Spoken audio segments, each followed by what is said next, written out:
өөрчлөлтийн хэмжээнд тухайн тусламж үйлчилгээний бодит үйлдэл болсон тухайн тусламж үйлчилгээг үзүүлсэн эрүүл мэндийн байгууллагын өмчийн ямар хэлбэртэй байх асуудал таалагдсан ижил түвшинд байх зарчмыг өөрчлөж өгсөн байна. Та бүхэн эрүүл мэндийн урьдчилан сэргийлэх ажиллагаанд гол анхаарал хандуулж төсвийн хөрөгийг энэ чиглэлд зарцуулдаг болох хэрэгтэй байна.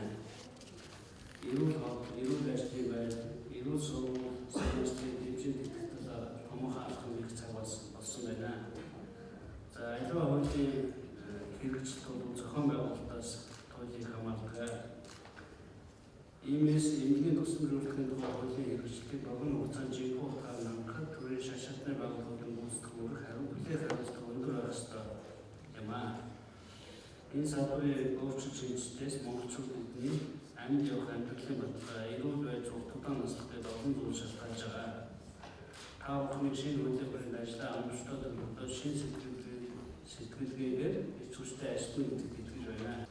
Эмнэлгийн тусламж үйлчлэгийн тухай хууль эмнэлгийн тусламж үйлчлэгийн тогтолцоог улсхан болгох, эмнэлгийн тусламж үйлчлэгийн төрийн хувийн эмчилгээний хэрэгслийг хөгжүүлэх, эмнэлгийн хагас бие даасан засаглалыг нэмэгдсэн стратегийн болон гүйцэтгэлийн удирдлагын бүтэц, зохион байгуулалтын орчин бүрдүүлж, санхүүжилтийн тогтолцоо өөрчлөлтөө болгох, президентэд эмчийг олон улсын жишгээр ажиллах зэрэг чухал асуудлуудыг тусгасан болно.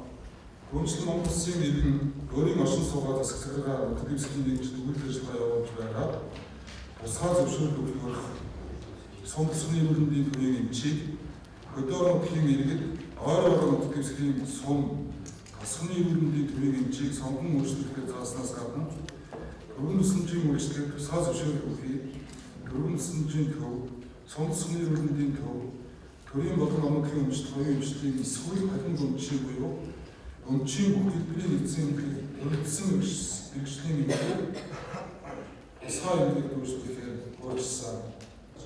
Эмнэлгийн тусламж үйлчилгээний тухай хуулийг үдийн хатан сэтгэлийн арга хэмжээнд төрийн ордын зохион байгуулснаар та бүхэн өнөөдөр улсын хурлын дараа улсын хурлын нийгмийн бодлогын тусаар соёлын ухааны байдлын орооны хууль хэрэгжүүлэх ажлыг хамтдаа эхлүүлж байна гэж ойлгодог. Энэ хуультай холбогдож гарах журам зааврын жагсаалтыг сайдын тушаалаар баталж ажлын хэсгүүдийг байгуулж хийж байна. Энэ бүх журам зааврыг боловсруулж батлуулах ажлын хэсгийг мэргэжлийн салбар зөвлөлд тэргүүн хэмж мэргэжлэх төрийн болон төрийн бус байгууллагын төлөөллийг өргөнөөр оролцуулан байгуулж манай хамт олон 2 сарын дотор багтаан гаргах шахуу зорилтоор ажиллаж байгааг энд онцлон нэмэгдэж байна. Эрүүл мэндийн салбарын хацааг бол гаргалаа гэж манай салбарын олон мэргэжлүүд хэлж байгаа. Бид бол өмнө нь манай эрүүл мэндийн салбар бол боломжтой дээрээс тулгуурлаж ажилладаг гэсэн. Одоо бид бол зорилтондоо тулгуурлаж ажиллах ийм нэг сайхан боломж нэгдэж байна. Зорилт гэдэг нь Монгол хүн эрүүл мэндийн чанартай, бүтээмжтэй тусламж үйлчлэг үзүүлэхийн тулд бид олон улсын стандартаа мөрдөж энэ чиглэлээр төр засаг нь эрүүл мэндийн байгууллагууд эмч нар бүгдээрээ хамтарч ажиллах шаардлагатай байгаа. За нөгөөдөөр энэ хууль батлагдсанаар эмч нарын маань үнцийг өгч нийгмийн асуудал шийдэгдэх ийм одоо сайхан боломж бас нэгдэж байгаа. Одоо хууль батлагдсан учраас хэрэгжүүлэх үйл явц бол манай салбарын онцгойлон анхаарах хэрэгтэй. За Азийн хөгжлийн банкнаас энэ одоо хуулийн хэрэгжилтэнд буцалтгүй тусламжийг олгож энэ хуулийг амжилттай хэрэгжих энэ сайхан нөхцөл бүрдэн гэдгийг би бас хэлж байна. Одоо улс төрийн одоо том сонгуулийн өмнө бид бас тулан ирсэн байгаа. Тийм учраас би энэ салбарынхаа энэ хуулиараа битгий улс төрчөөсөө ямар нэгэн одоо энэ хуулитай холбоотой хэрэг байгаа битгий гаргахаа гэж бас хүсдэг. Яагаад гэхээр энэ хуулийн боловсруулах үйл явцад бүх намын төлөөлөл орсон бас амны бэлгээс аштын бэлэг гэж ярьдаг. Бид бол энэ хуулиа эхнээс нь зөв зүйтэй сайхан авч яваад зөв зүйтэй хэрэгжүүлээд нэмж одоо өөрчлөлт оруулах шаардлагатай бол нэмэлт өөрчлөлтөө оруулаад ингээд явах одоо зүйл нээлттэй байна.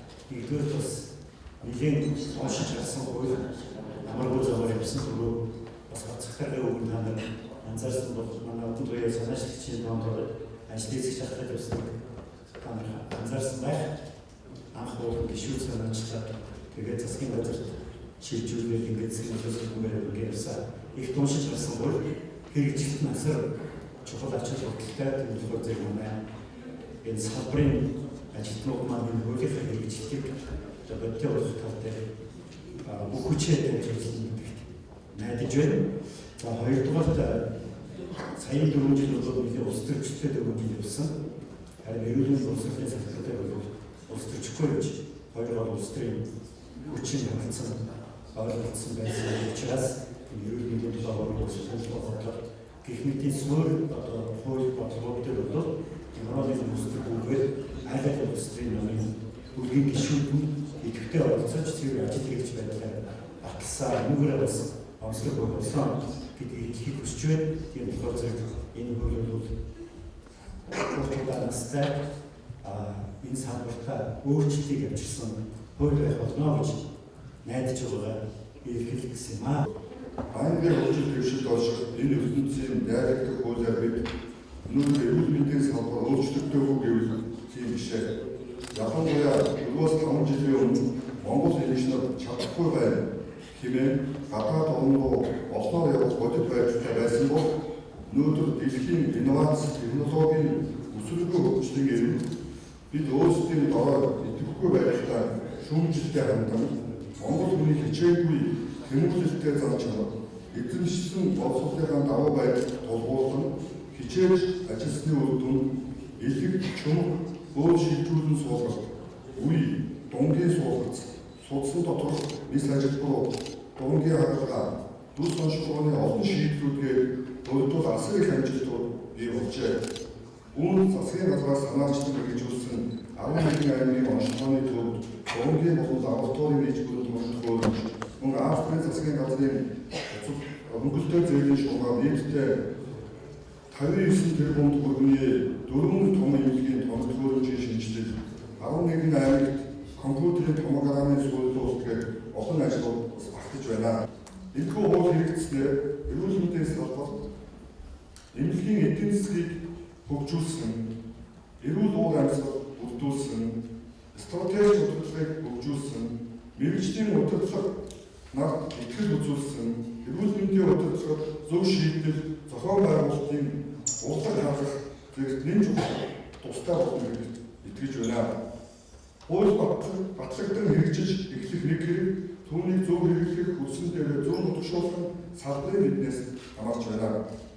Эмнэлэг бол үйл ажиллагааны нээлтийн буу цаашлаад олон түмэнд хүрдгээр замынхантай олон түмний ихэлцэл бүрийн оролцоо биш зөв зохицуулах тусгай зарчим шаардлагаар анхныхантай адилаа. Ийм учраас бид энэ хуулийг эхнээс зөв хэрэгжүүлж хүн амтах эрүүл мэндийн төлөө хамтдаа зүтгэх ажил бидний өмнө тулгарч байна.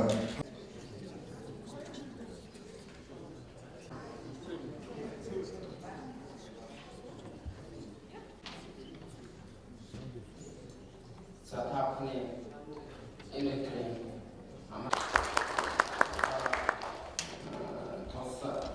эрүүл мэндийн спортын сайд Ламбар баяр хүргэнэ. Хуулийн танилцуулгыг улсын хурлын гишүүн ажлын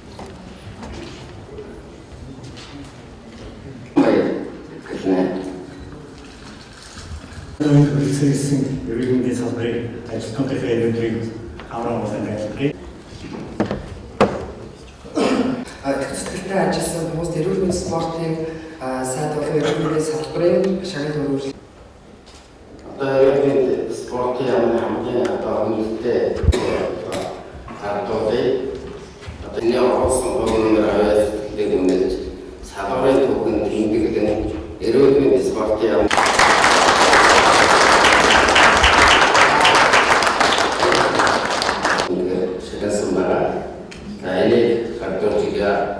за нэгэн бодлого боловсрол сайшин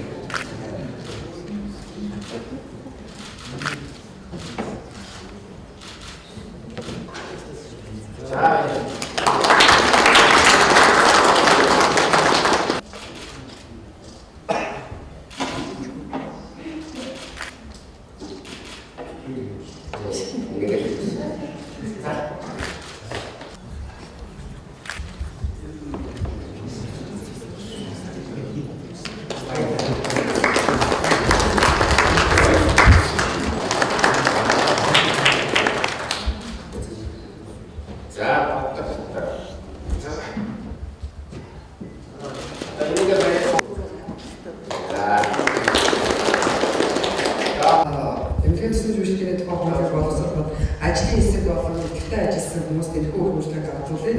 Нийгэм боловсруулах боловсруулалтын шийдлэг ухааны хорооны ажлын албаны референт боловсруулах.